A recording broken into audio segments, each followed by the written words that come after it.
Radhe Radhe everyone, welcome back to my channel Pravah the flow of knowledge. तो आज के video में हम लर्निंग बिहेवियर के बारे में स्टडी करने वाले हैं। पिछला जो वीडियो था उसके अंदर हमने इनेट बिहेवियर, इंस्टिंक्ट जो इनबॉर्न बिहेवियर जो होता है, फिक्स्ड एक्शन पैटर्न, उसके बारे में स्टडी की थी। और आज का जो हमारा टॉपिक है वो है लर्निंग बिहेवियर, मतलब वो बिहेवियर जो कि इनबॉर्न नहीं होता है, जिसे सीखने हम की जरूरत होती है। हमें उस बिहेवियर को अपने अंदर लाने के लिए हमें लर्निंग की रिक्वायरमेंट होती है, ऑब्जर्व करने की रिक्वायरमेंट होती है। तो लर्निंग होती क्या है? लर्निंग होती है any process which lead to origination of an activity.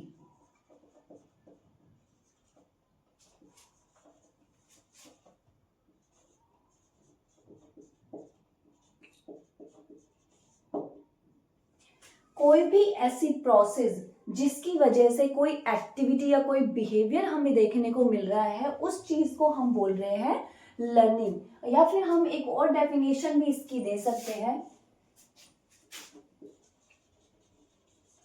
Change in behaviour of organism as consequences of experience। किसी एक्सपीरियंस के बेसिस पर अगर हम किसी चीज को एक्सपीरियंस करते हैं, कोई नई सिचुएशन हमारे सामने आती है, उसकी वजह से हमारी किसी एक्टिविटी के अंदर अगर चेंज आ रहा है, तो उस चीज को हम बोलते हैं लर्निंग। फिर इसके बाद में अब बात आती है कि लर्निंग के कुछ एग्जाम्पल्स क्या होते हैं। तो जनरल एग्जाम्पल्स जो मैं आपको बताने जा रही हूँ, जिसमें फर्स्ट हमारा एग्जाम्पल होता है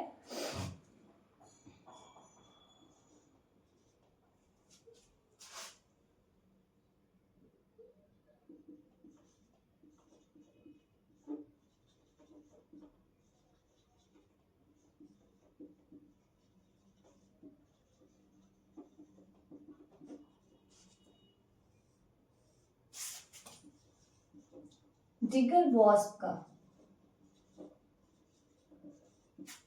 फर्स्ट जो एग्जांपल यहाँ पे मैं आपको बताने जा रही हूँ वो है डिगर वॉस्प का, जिसको हम साइंटिफिक नेम जो जिसका है वो है फिलेंथस ट्रायंगुलम। डिगर वॉस्प जो होती है वो एक हमारे जो लैंड होता है उसके अंदर बोरो करके बिल बना करके रहती है। तो उसका एक फीचर होता है कि वो किस तरीके से जब वो फ्लाइट के लिए जाती है दूर, और तो वापस से उसे कैसे पता चलता है कि हाँ इस किसी प्रॉपर लोकेशन पे ही उसका नेस्ट है, और वो अपने ही नेस्ट के अंदर वापस से कैसे आती है। तो ये जो उसका बिहेवियर होता है उसके बारे में स्टडी की गई। तो उसके बारे में स्टडी करके क्या पता किया गया कि जो डिगर वॉस्प है वो, जैसे ये हमारा लैंड है, यहाँ पे जो है वो डिगर वॉस्प का नेस्ट है। तो डिगर वॉस्प जब यहाँ से अपने फूड लेने के लिए यहाँ से जाती है, फ्लाइट लेती है, तो ये अपने एक पर्टिकुलर एरिया के अंदर एनसर्कल करके, मूवमेंट करके, एक राउंड सर्कल लगा के उस एरिया को नोटिफाई करती है अपने ब्रेन के अंदर कि हाँ ये एक पर्टिकुलर आसपास की सिचुएशंस है, यहाँ पे मेरा नेस्ट है। तो इस एक्सपेरिमेंट में साइंटिस्ट ने क्या किया कि इसका जो नेस्ट था उसके सराउंडिंग में उसने कुछ कॉन्स प्लेस कर दिए।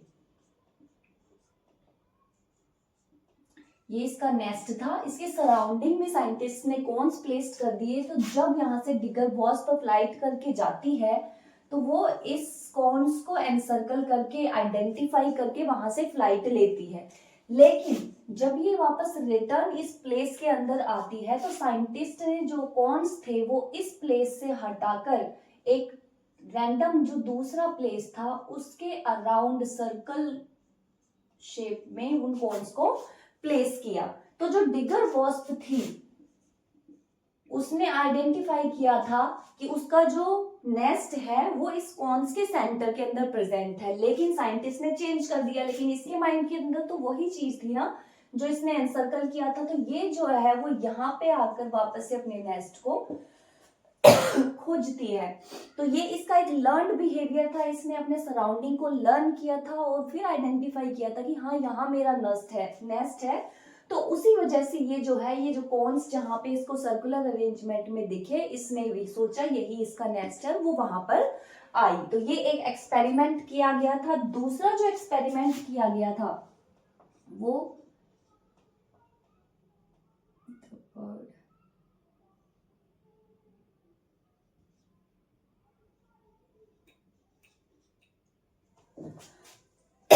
बर्ड्स के ऊपर किया गया था। उसके अंदर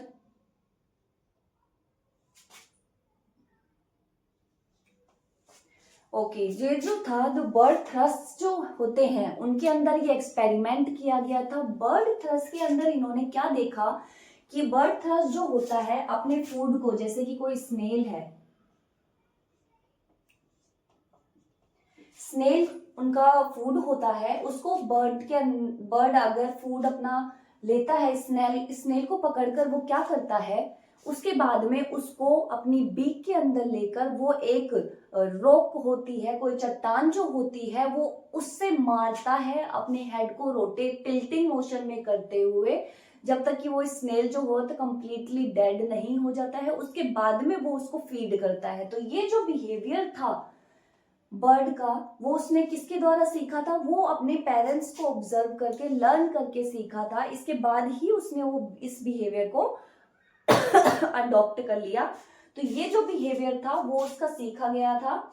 अगर उस बिहेवियर को साइंटिस्ट जो होता है आइसोलेट कंडीशन के अंदर अगर रखता है, तो वो बर्ड जो होता है वो वैसा बिहेव नहीं करता है। तो इससे हमें पता चलता है कि ये जो फंक्शन था या बिहेवियर जो था बर्ड का, एक प्रॉपर अपने फूड को लेकर, वो किससे डेवलप किया गया था, ऑब्जर्व करके, उसके पेरेंट्स को देखकर उसने डेवलप किया था। लेकिन अगर उसको आइसोलेट करके रखा जाता है तो वो ये बिहेवियर शो नहीं करता। Sorry, birds song थ्रस।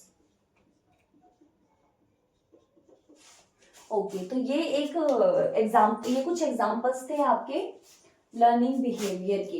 इसके बाद में जो हम स्टडी करेंगे, लर्निंग के दो टाइप्स होते हैं।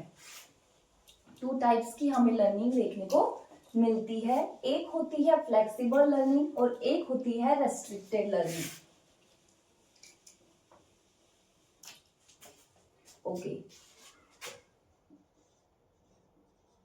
टाइप्स ऑफ लर्निंग जो होती है, यहाँ पे हमें टू टाइप्स की लर्निंग देखने को मिलती है। एक होती है फ्लेक्सिबल एंड दूसरी होती है रेस्ट्रिक्टेड लर्निंग।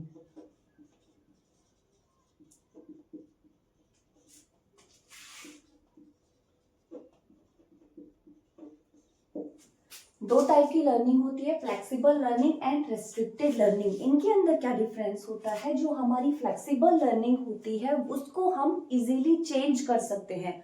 अगर सिचुएशन के अंदर थोड़ा बहुत फ्लक्चुएशन आता है, थोड़ी बहुत वैरायटी हमें या फिर कुछ अलग अगर देखने को मिल रहा है किसी सिचुएशन में, तो उसके अकॉर्डिंग जो बिहेवियर है वो भी हमें चेंज देखने को मिलता है, चेंज किया जा सकता है उस बिहेवियर को। तो वो कुछ जो हमारे लर्निंग्स होती हैं वो फ्लेक्सिबल लर्निंग के अंदर आती हैं।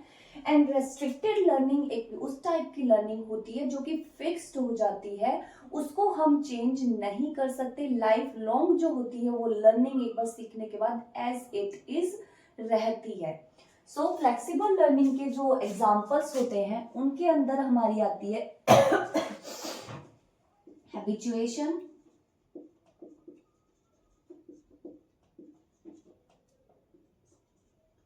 Conditional learning,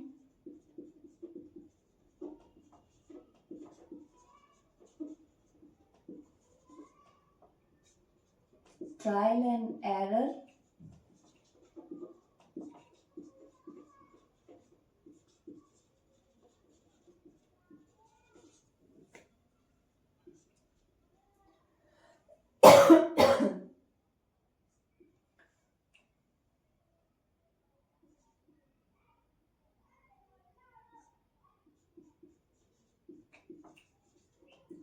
experimental learning.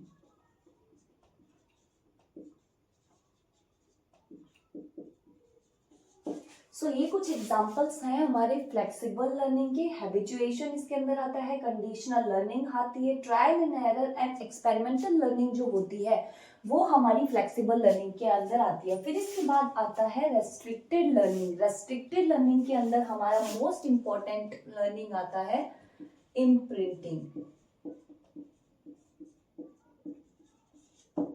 सो आज का हमारा जो टॉपिक है लर्न बिहेवियर के अंदर जो पढ़ने वाले हैं वो है इम्प्रिंटिंग।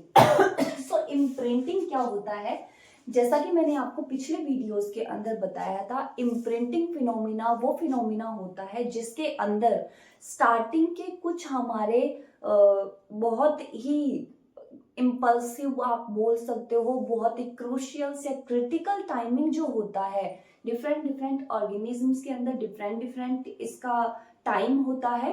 उस क्रिटिकल क्रूशियल पीरियड के टाइम पे वो जो चीज ऑब्जर्व करते हैं, लर्न करते हैं, वो उनके माइंड के अंदर परमानेंटली फिक्स्ड हो जाती है और वही बिहेवियर वो हमेशा किसी चीज को लेकर शो करते हैं, उसको हम पढ़ते हैं इम्प्रिंटिंग के अंदर। इम्प्रिंटिंग का जो कॉन्सेप्ट था वो सबसे पहले दिया गया था कोनार्ड लॉरेंज के द्वारा। तो अब हम इम्प्रिंटिंग कॉन्सेप्ट सबसे पहले पढ़ने वाले हैं।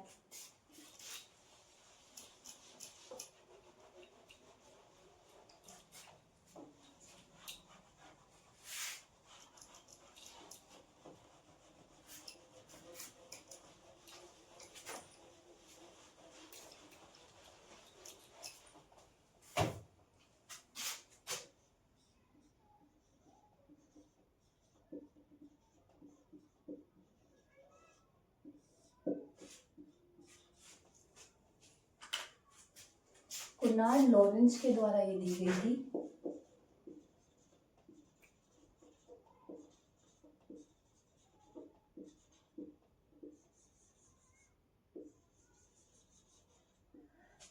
ओके, सो इम्प्रिंटिंग के अंदर जो है फिनोमिना हमने देख लिया कि इम्प्रिंटिंग एक्चुअल में होता क्या है। इसके कुछ साइंटिफिक एक्सपेरिमेंट्स जो कोनार्ड लॉरेंज के द्वारा दिए गए थे और जिनसे प्रूव हुआ था कि हाँ ये बिहेवियर चेंज नहीं होता है, फिक्स्ड होता है, उस बिहेवियर के बारे में हम कुछ स्टडी करते हैं। जिसके अंदर सबसे पहले कोनार्ड लॉरेंज ने जो है, कोनार्ड लॉरेंज जो है वो एनिमल से बहुत प्यार करते थे। द किंग्स सोलोमन रिंग जो बुक इनके द्वारा लिखी गई थी उसके अंदर इनके एनिमल बिहेवियर के प्रति इनका जो लव था उसके बारे में काफी कुछ हमें पता चलता है। और उसी के अंदर कुछ इनकी स्टडीज दिखाई गई थी, एक यूनिक वे था इनका एनिमल्स के बिहेवियर की स्टडी करने का। जिसके अंदर फर्स्ट जो इन्होंने एक्सपेरिमेंट किया था वो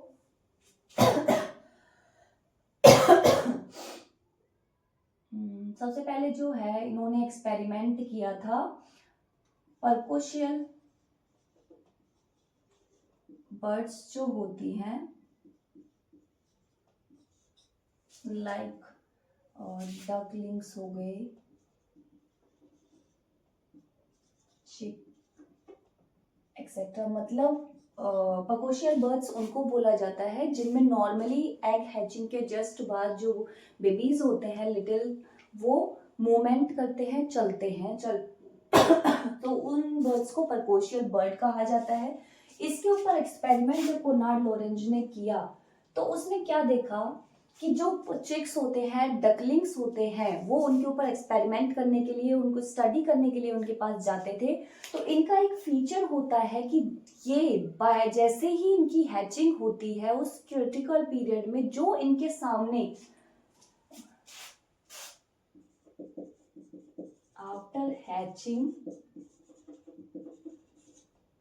the first moving object they found nearby,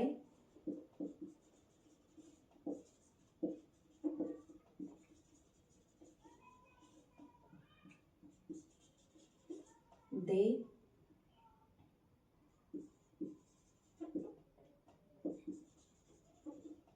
as parent। जो फर्स्ट मूविंग ऑब्जेक्ट या ऑर्गेनिज्म उनको अपने आसपास दिखाई देता है, वो उसको अपना पेरेंट कंसीडर कर लेते हैं और उसी को फॉलो करने लगते हैं, जो कि मोस्टली हैचिंग के टाइम उनके पेरेंट्स उनके पास प्रेजेंट होते हैं, वो उनके पेरेंट्स को ही फॉलो करते हैं। लेकिन इस एक्सपेरिमेंट में क्या हुआ, जब कोनार्ड लॉरेंज उनकी स्टडी करने जाते हैं तो एग हैचिंग के जस्ट बाद में उन डकलिंग्स को या जो चिक होती हैं वो कोनार्ड लॉरेंज को वहां पर पाते हैं और उनको देख करके वो उनको ही अपना पेरेंट कंसीडर करते हैं और कोनार्ड लॉरेंज के पीछे पीछे मूव करते हैं, जैसे कि वो नॉर्मली अपने पेरेंट्स के पीछे पीछे मूव करते हैं। सो ये जो फिनोमिना था, इससे इम्प्रिंटिंग के अंदर एक एग्जाम्पल जो था वो कोनार्ड लॉरेंज के द्वारा दिया गया था। दूसरा जो एक्सपेरिमेंट था इन्होंने जैक ड्यूस के अंदर किया था, क्रो लाइक बर्ड्स होते हैं। ओके, जैकड्यूस क्रो लाइक बर्ड्स होते हैं, इनके ऊपर इन्होंने एक्सपेरिमेंट किया था। इनके अंदर क्या होता था कि ये जो है जैसे ही वहां पर अपनी स्टडी करने के लिए जैकड्यूस के नेस्ट के पास जाते थे, उनको कलेक्ट करने के लिए, उनको काउंट करने के लिए और उनकी एल्यूमिनियम रिंग उनके अराउंड पुट करने के लिए, ताकि वो अपने स्टडी का पूरा मतलब उनको पता रहे कि हाँ कौन कौन सी उनकी स्टडी या किन किन ऑर्गेनिज्म को उन्होंने स्टडी कर लिया है, तो वो एक सिल्वर रिंग उनके अराउंड पुट करने के लिए उनको कलेक्ट किया करते थे। लेकिन धीरे धीरे क्या हुआ, जैसे ही कोनार्ड लॉरेंज उनके पास जाते तो जो वो बेबीज थे वो क्राई करने लग जाते, बहुत जोर जोर से साउंड प्रोडक्शन उनका स्टार्ट हो जाता था। तो कोनार्ड लॉरेंज ने सोचा कि अब इनसे कैसे बचा जाए या फिर इस बिहेवियर को इनको कैसे चेंज किया जाए।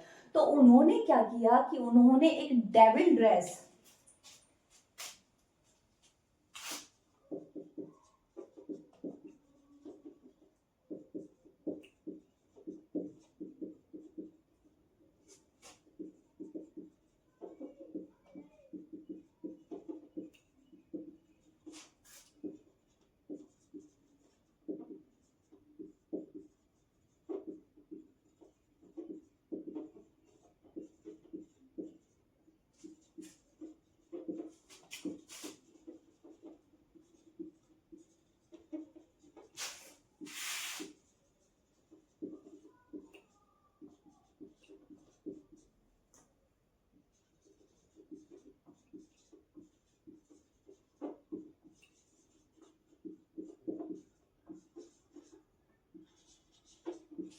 डेविल ड्रेस उन्होंने पहनना स्टार्ट किया। ये जो डेविल ड्रेस था ये crow like a completely black feathered dress था, जिसके ऊपर बीक भी प्रेजेंट थी, मूविंग टेल भी प्रेजेंट थी। तो ये ड्रेस पहनकर जो है ये जैकड्यूस के जो बेबीज होते हैं उनके पास जाने लगे और अपना एक्सपेरिमेंट कंटिन्यू करने लगे। धीरे धीरे क्या होता है कि जो जैकड्यूस होते हैं वो कंसीडर करने लगे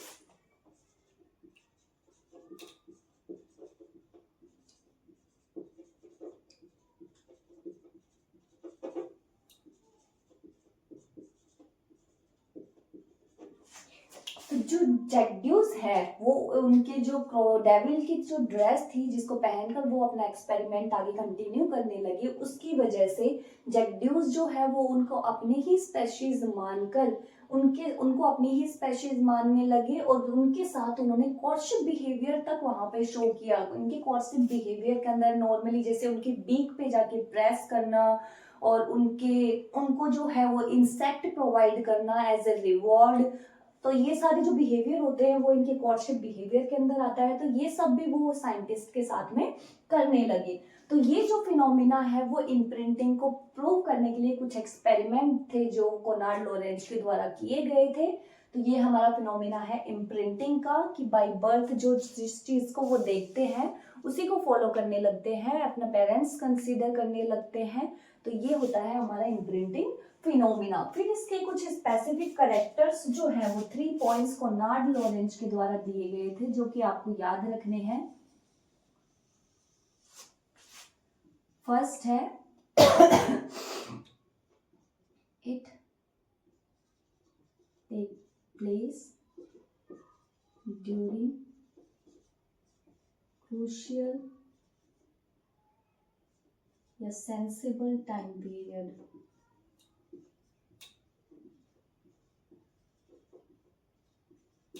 ओके, दूसरा होता है इट इज रिजिड। थर्ड होता है it also affects the adult social and sexual behavior।